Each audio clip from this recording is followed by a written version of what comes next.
Hi, my name is JP Smith. I'm the founder of a brand new non-for-profit organisation based in Luton, Bedfordshire called Boxing Saves. Boxing Saves is based on the expression that boxing saves more lives than it takes.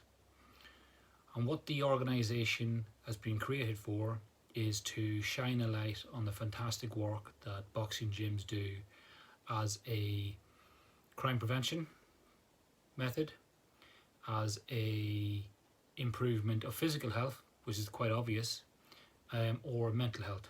They can be used to help people in terms of their mental health in the form of exercise. So how does boxing save lives? If we take it back to its very basic form, if we take it to its extreme at the moment, so we'll move between the two. In its most basic form, boxing is fantastic in terms of keeping people fit, okay? So it's very intensive training. It needs a lot of commitment, it needs a lot of hard work, it needs a lot of focus. So it's very good at helping the individual to structure. Taking it to extreme and how it can help people on the other end of the scale is that it can help to be a strategy to help people, especially young people, to move away from things like violent crime. How is that possible? I believe that boxing gyms are an excellent safe space to keep young people off the streets, to give them focus, to give them a way forward, and to build their self-worth in order to be able to say no to things that could cause them harm.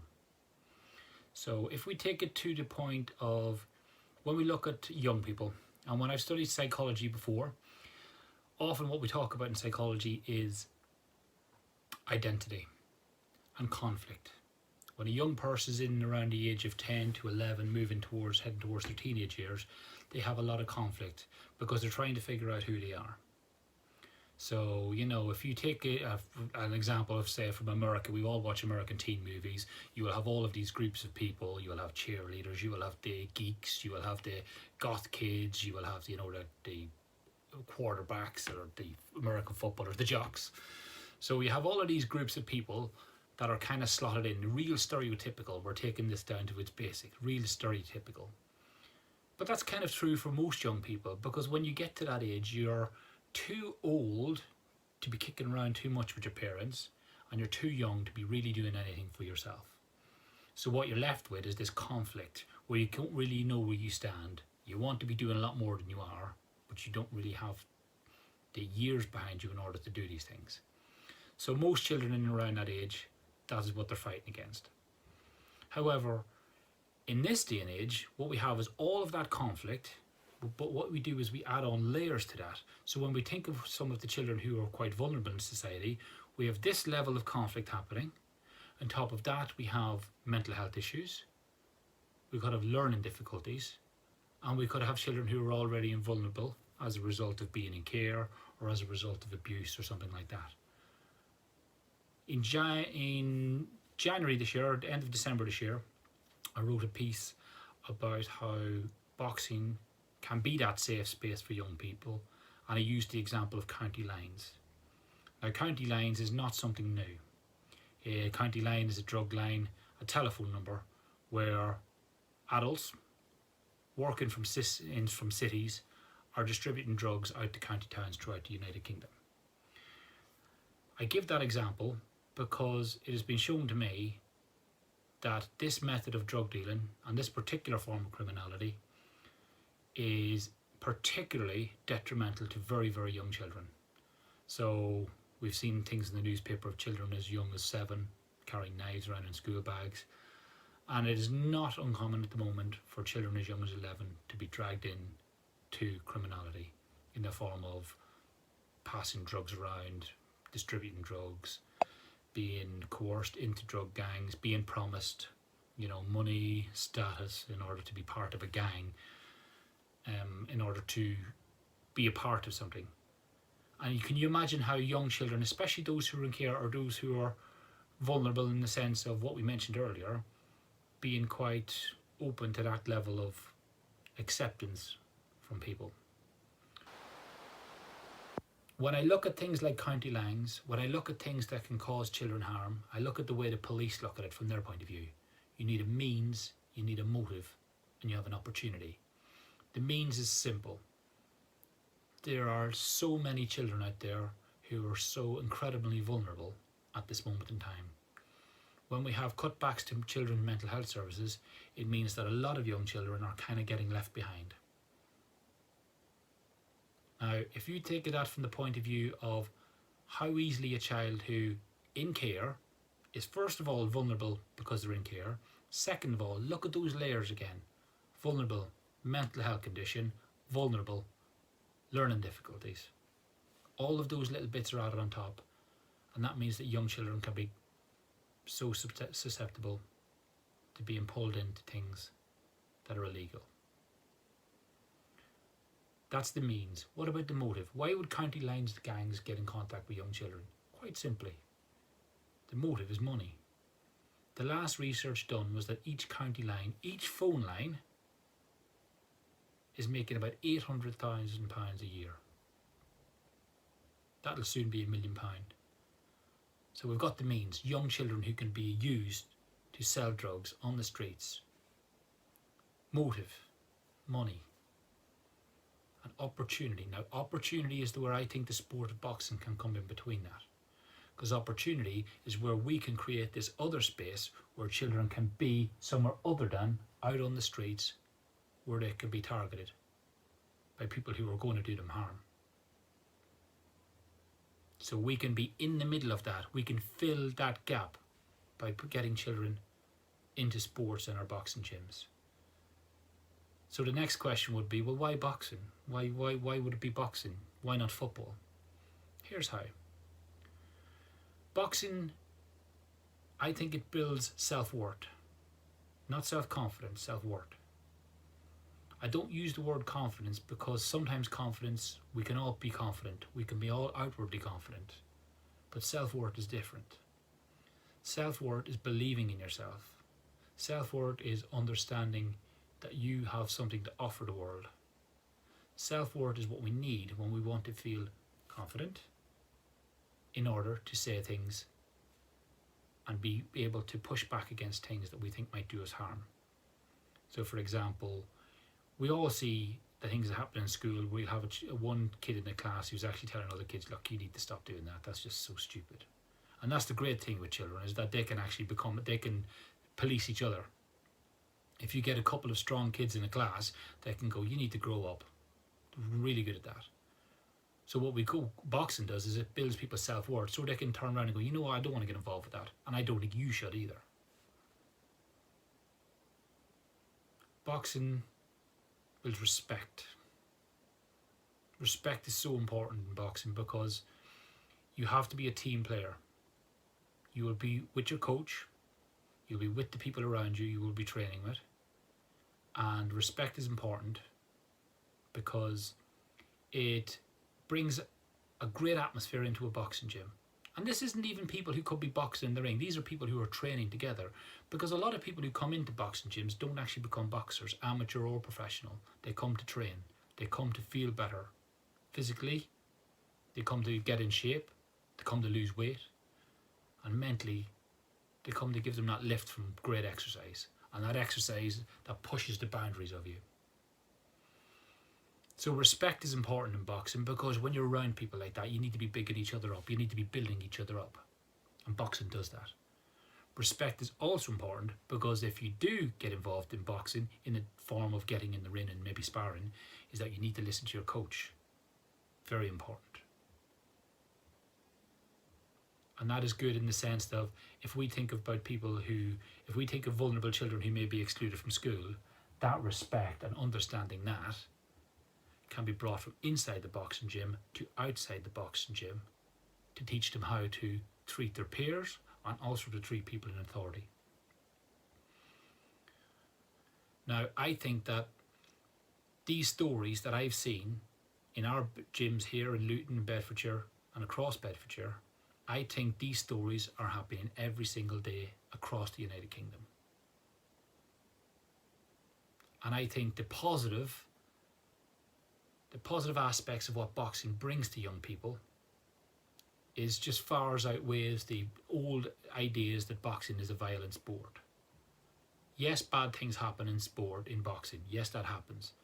However, some people could argue that nothing is quite as violent as some of the streets of the United Kingdom at the moment. That young people have never been more vulnerable than they are on the streets of the United Kingdom at the moment. I don't say that all the time, because I am not one of these people who thinks that the world is a particularly horrible place. I don't think that. But I really do think that it's worth making sure that those people who could be badly affected, who could come to harm, could be protected from it. So we can still have a great world, but at the same time still be looking out for people who could be vulnerable. Those things, two things, why can't they be the same? Discipline in boxing, very good. Again, bringing these characteristics of young people from a boxing gym outside. Discipline, what's discipline? Well, discipline is turning up and training on time. Simple as that, turning up to training on time. Getting involved with other people, helping tidy up at the end, helping set up at the beginning. Again, listening to instructions is respect, but it's also discipline. You know, remembering that the world doesn't revolve around you. Some people do hear that for the first time. They hear that voice in their ear and like, well, I'm so used to getting my way. You don't get that in boxing. Because everybody's there to fight for each other. Everybody's there to build each other up. So you need discipline, you need respect, and you will get self-worth.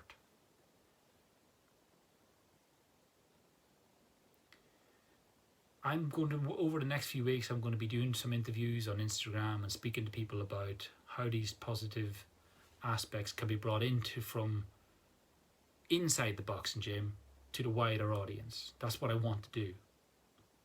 And boxing saves lives. I want to show people that. Because I think that boxing gyms, boxing coaches, and boxing volunteers, and anybody involved with boxing are really criminally underselling what they're doing. They're important parts of local communities. They're doing important things, and they just don't get the recognition for it. It is that simple.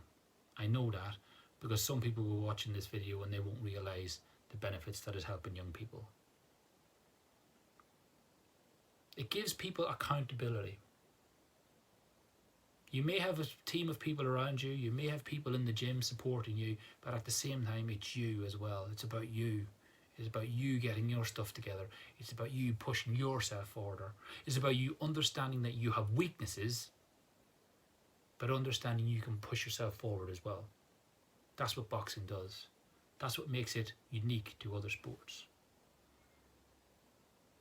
Why wouldn't we want our young people to have more self-worth? Why wouldn't we want our young people to stay away from harm? Why wouldn't we give them an opportunity to be somewhere where harm can't get to them? Because we don't want to have young people whose lives have been blighted right from the very start. We don't want their futures destroyed. Because when it comes to things such as county lines and things like that, yes, these people have a type, and this is what I explain to people. They have a type of people. They will look for the very vulnerable children. They will look for the children who are out a lot after dark. They will look for the children with mental health conditions. They will look for the children who are vulnerable. And it's boys and girls. Boys could be swayed by the glamour of, you know, look at these trainers, look at this. If you just do this little thing for me, you can have this. But then there's always a price to pay at the end. There's always a price to pay. And girls exploited just the same way. Child sexual exploitation, it's the same thing. Older boys, older people, drawing children into it. Oh, let's go out together. Oh, we're together. You're not together. They are literally building the confidence of young girls in order to hoodwink them into being part of gangs, who are then once more hoodwinked into part of criminality. And it has to be said, no matter, you know, I know we all talk about how young people are growing up so much faster, and it doesn't matter, and I said to people before, if you've got a 13-year-old who's 6 foot tall, it is still just a 13-year-old child. It doesn't matter how tall they are. They are literally, just because children look older do not have the emotional maturity to deal with these things. Why on earth would we expect them to? Boxing is not the answer to solving violent crime and preventing crime. And this is what I've said from the start. It is an answer. Anybody who tells you they have the answer to violent crime and preventing crime is lying. Boxing is an answer. It builds self-worth. It teaches people discipline. It gives you integrity. It teaches you respect. It gives you a chance to be something. It gives you a chance to push forward in your life. You can be unique. You can say no to things that can do you harm. And who wouldn't want that for their children? No matter what the background, vulnerable or not. Everybody wants that for their children. So what boxing saves lives, I'm going to spend a long time from here on in just pushing this forward, showing people the great work that happens in boxing gyms, the fantastic work that is going on all around the UK. I cannot stress that enough. But right now in Bedfordshire, I'm giving it a big push. I'm going in contact with all the boxing gyms so the message is out there. Going to be getting in contact with schools in Bedfordshire as well, just to show people what we are made of and the benefits of what we can do for people. And one important part of it as well is that if a child's been bullied at school or a child's involved in something or doing the bullying, it's about teaching that not every fight needs to be fought. It's about understanding your emotions and that there are other options for you. And that sometimes walking away from things makes you the bigger person. It doesn't tick a lot of boxes among some people, of course it doesn't. But actually, not every fight has to be fought, like I said. Not every fight has to be fought. Boxing saves lives.